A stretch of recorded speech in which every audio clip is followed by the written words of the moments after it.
जय जय श्री राधे श्याम। कैसे हैं आप लोग? विश्वास है बहुत ही कुशल मंगल होंगे और उतने ही कुशल मंगल ढंग से आपका अध्ययन भी चल रहा होगा। तो आइए प्रवेश करते हैं हम भागवत के 16वें भाग में। और बहुत ही हर्ष का विषय है कि हमारा 16वां भाग आज चल रहा है और अति शीघ्र द्वितीय दिवस कवर हो जाएगा। तो भागवत का यह 16वां भाग है और कौन सा दिन है? यह द्वितीय दिवस है। सब लोग याद रखें। आगे बढ़ने से पहले आज बहुत ही रोचक कथा बताने वाले हैं कि किस तरह के मनुष्य की प्रशंसा कौन से पशु करते हैं। 4 पशु मनुष्यों की प्रशंसा करते हैं। ये बहुत ही रोचक प्रसंग है। वो बताने से पहले आइए एक और गहन जानकारी जान लेते हैं। ये जानकारी क्या है? परीक्षित जी महाराज कहते हैं, किससे कहते हैं? सुखदेव जी से कहते हैं कि हे महाराज, ये बताइए कि हमें भगवान को प्रसन्न करने के लिए या फिर विभिन्न मनोकामनाओं के लिए, चूंकि हम मनुष्य हैं, हमारी एक कामना पूर्ण हुई तो तुरंत दूसरी कामना आ जाती है। कभी सुख की, कभी वैभव की, कभी विद्या की, कभी रोजगार की। तो कौन से देवता की पूजा करें जिससे हमारी जो मनोकामनाएं हैं उनकी पूर्ति हो सके? तो सुखदेव जी महाराज कहते हैं, एक बात बताइए महाराज, अगर कोई वृक्ष है, बहुत ही ध्यान से सुनिए और उदाहरण देकर हम समझा रहे हैं ताकि आपको तुरंत याद हो। हमारी क्लास देखने के बाद आपको याद नहीं करना है, आपको सोचना नहीं है, सिर्फ क्लास देखना है, अच्छे से क्लास देखना है, बस हो गया। हम चिल्ला क्यों रहे? हम चाहें तो ऐसे आराम से आए, बस पढ़ाएं। परीक्षित जी महाराज ने सुखदेव जी से कहा, हमें उस तरह से भी बोलना आता है, हम उस तरह से भी बता सकते हैं। परीक्षित जी महाराज ने पूछा सुखदेव जी महाराज से कि हमें विभिन्न मनोकामनाओं के लिए किन देवताओं की पूजा करनी चाहिए। हम इस तरह से बता सकते हैं, लेकिन हम चाहते हैं आपको केवल बताएं नहीं, आप हमारी क्लास लें और आपको सारी जानकारी रट जाए, याद हो जाए, आपको घोट कर पिला दें। तो लेकिन यह है कि अध्ययन तो आप ही को करना है। क्या कहते हैं परीक्षित जी महाराज? बहुत ही ध्यान से सुनिए। परीक्षित जी महाराज कहते हैं, बताइए प्रभु, कौन से देवता की पूजा करें कि हमारी जो मनोकामनाएं हैं वो पूर्ण हो जाए। सुखदेव जी महाराज कितना अच्छा बताते हैं कि मान लीजिए एक पेड़ है, ये वृक्ष है ना, ये वृक्ष है। वृक्ष भी हमसे उतना अच्छा नहीं बनाते, लेकिन आप मानिए कि ये क्या है? यह एक वृक्ष है।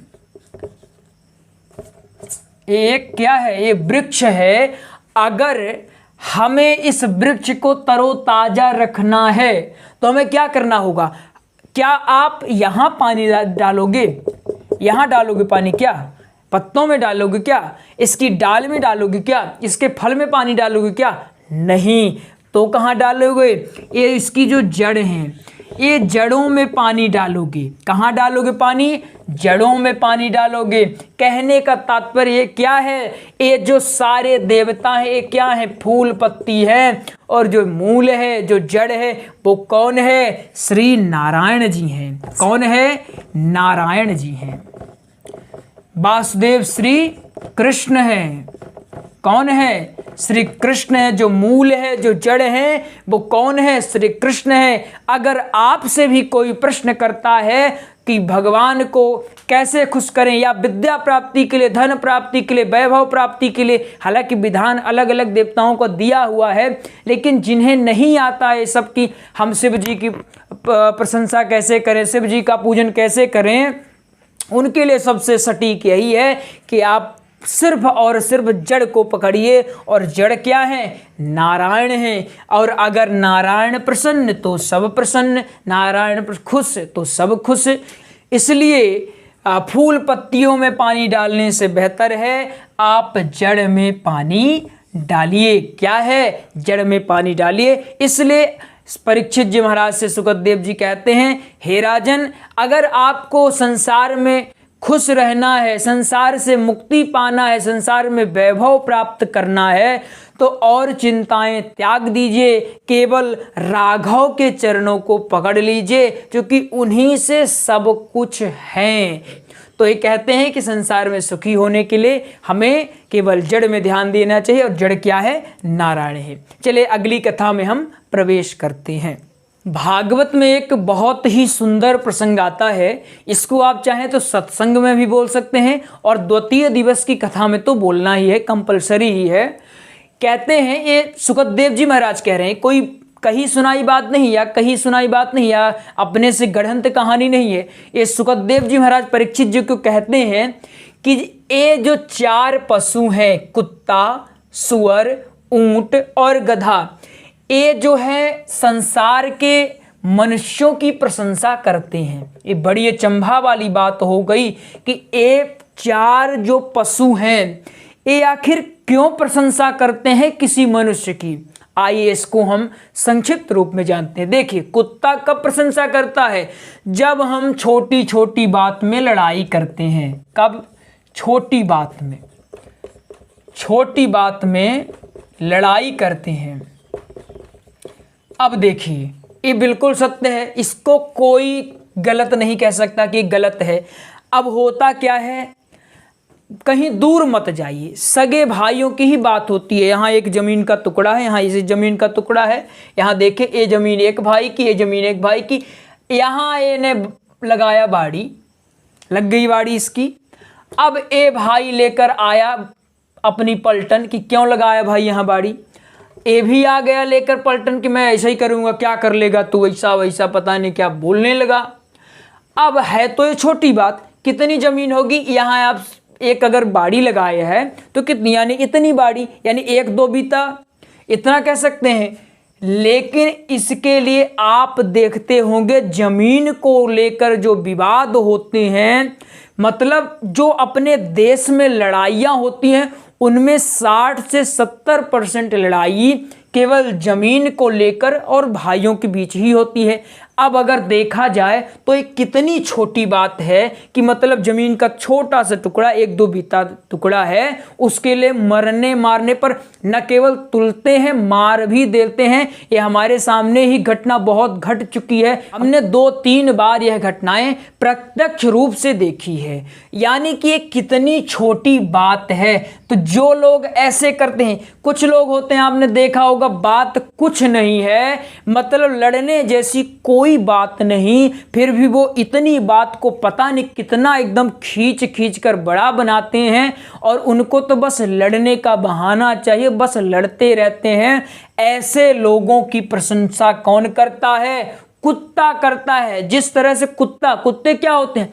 कुत्ते भी अब थोड़ा समझदार होने लगे हैं। कुत्ते कैसे होते हैं? थोड़ा तो उनको रोटी दो और एक कुत्ता और आ गया तो वो रोटी नहीं खाएगा, वो जाएगा लड़ने उससे। क्यों? क्योंकि कुत्तों का ऐसा आचरण ही होता है, स्वभाव ही होता है कि छोटी छोटी बात में उनको लड़ना है। ठीक ही इसी प्रकार जो मनुष्य होते हैं, छोटी छोटी बातों को लेकर लड़ाइयाँ करते रहते हैं, उनमें शांति नाम की कोई भी चीज नहीं होती है। ऐसे लोगों की प्रशंसा कुत्ता करता है।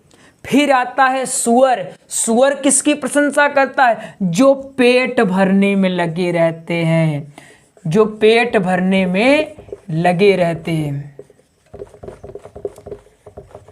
अब देखिए भैया, सुअर का काम क्या होता है? सुअर की प्रकृति ही ऐसी है कि वो केवल भोजन की तलाश में यत्र तत्र घूमता रहता है, वहीं पड़ा रहता है, वहीं सोएगा, खाएगा, सोएगा, खाएगा, सोएगा। उसके जीवन का यही मूल मंत्र होता है, यानी कि पेट भरने में ही ये लगा रहता है। ठीक हमारे समाज में भी कुछ ऐसे मनुष्य होते हैं, उनको कुछ और लेना देना नहीं है, केवल अपने पेट के लिए लगे रहते हैं, अपने पेट के लिए लगे रहते हैं कि मेरा पेट कैसे भर जाए, और अपने पेट के लिए। सुअर तो सिर्फ अपना पेट भरता है, ऐसे मनुष्य अपना पेट भरने के लिए दूसरों का पेट काटते हैं। ऐसे मनुष्यों की प्रशंसा सुअर करता है और हंसता है कि मुझे तो भगवान ने सुअर बनाया इसलिए मैं ऐसा कर रहा हूं, लेकिन तू कितना मूर्ख है कि मनुष्य योनि में जन्म लेने के बाद भी हरि नाम संकीर्तन करने के बजाय तू पेट भरने में लगा हुआ है। पेट भरिए, लेकिन सिर्फ पेट के लिए जीना, ये तो कतई गलत बात है। फिर आता है ऊंट। ऊंट किसकी प्रशंसा करता है? जो घमंडी होते हैं। थोड़ी सी उनको मान प्रतिष्ठा मिली कि बस उनको फिर आप देखिए, अगर वो गांव के सरपंच भी बन गए तो फिर उनसे आप मिलेंगे सामने, फिर ऐसा आपको देखेंगे तो फिर ऐसा चलेंगे, ऐसा हाँ ठीक है, बस ठीक है।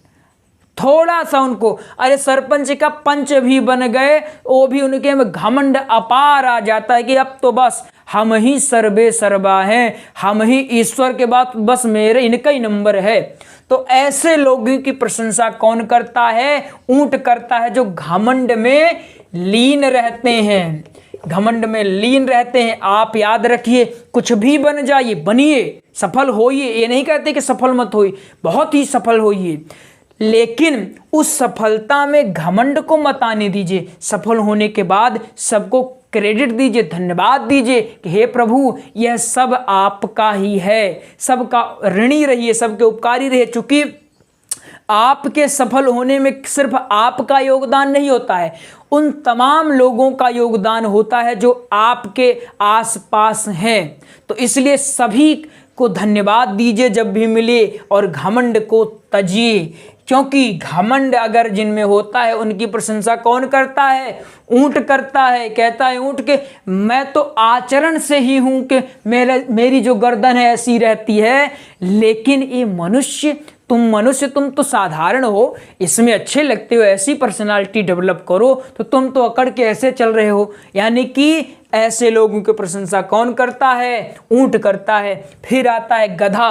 गधा किसकी प्रशंसा करता है? जो दिन भर काम में लगे रहते हैं, दिन भर गृहस्थी में लगे रहते हैं, गृहस्थी में लगे रहते हैं, मतलब 10 बजे ऑफिस जाओ और 5 बजे घर आओ, फिर टीवी देखो, फिर सो जाओ, फिर 10 बजे ऑफिस जाओ, फिर 5 बजे आओ, फिर टीवी देखो, फिर सो जाओ, फिर 10 बजे ऑफिस जाओ, फिर 5 बजे आओ, फिर टीवी देखो, फिर सो जाओ।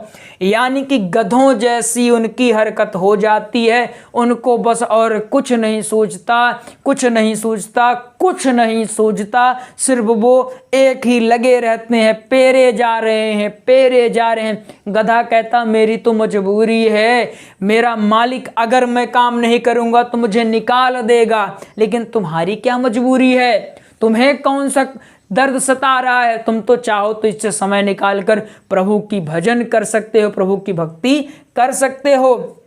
गधा इसलिए भी हंसता है कि तुम जिनके लिए लगे हो कि ये मेरे हैं, जिस तरह से मैं जब तक काम का रहता हूँ तो सब लोग मेरा साथ देते हैं, सब लोग मेरे साथ रहते हैं, मेरा मालिक मेरा साथ देता है। लेकिन जिस दिन मैं बूढ़ा हो जाता हूँ, क्या होता हूँ? जिस दिन मैं बूढ़ा हो जाता हूँ, मुझे घर से निकाल दिया जाता है, मार कर खेत दिया जाता है, खदेड़ दिया जाता है। ठीक तुम्हारे साथ भी ऐसे होगा। आज लगे हुए हो कि ये मेरे हैं, ये मेरा है, वो मेरा है, और जिस दिन तुम किसी काम के नहीं रहे तो कोई काम नहीं आएगा। खटिया में पड़े पड़े बस प्रतीक्षा करोगे कि मेरी मृत्यु कब आए और मुझे ले जाए, मेरा भरण करे, बस यही आप प्रार्थना करोगे। इसलिए जब अंतिम लक्ष्य यही है कि मरना ही है, तो अच्छे से मरो। जो मूल जिसमें आप मानव शरीर आपको मिला है, तो भजन करिए, इसको गवाइए मत। ये हम नहीं कह रहे, ये सुखदेव जी महाराज का कथन है कि अगर मानव शरीर मिला है तो इन पशुओं से अपनी प्रशंसा मत करवाइए। अगर मानव शरीर मिला है कुछ अच्छा कर जाइए और समाज में अपना एक नाम स्थापित करके जाइए। तो ये 4 चीज़ें हैं, ये 4 पशु हैं जो मनुष्यों की प्रशंसा करते हैं। ये आपको प्रसंग में मिलेगा। तो आज की कथा में इतना ही। मिलेंगे हम अगली प्रसंग में, यानी 17वें भाग में, या 16वां भाग है, 17वें भाग में मिलेंगे। लगभग 1-2 और भाग आएंगे, उसके बाद द्वितीय दिवस को हम विराम देंगे, तृतीय दिवस का शुभारंभ करेंगे। और एक बात, जिन्होंने भागवत जी का नोट्स नहीं लिया है तो दिए गए नंबरों में कॉल कर लेंगे, आपको भागवत जी का नोट्स मिल जाएगा। राम कथा का नोट्स भी तैयार है, जल्दी ही हम उसको बताएंगे, एक मेजर वीडियो में बताएंगे कि राम कथा का नोट्स आप कैसे ले सकते हैं। भागवत जी का नोट अच्छे से तैयार है, 489 रुपये इसका शुल्क है, PDF रूप में मिलता है। नंबरों में आप कॉल करेंगे तो आपको मिल जाएगा। तो मिलते हैं अगले प्रसंग में, तब तक के लिए जय जय श्री राधे श्याम।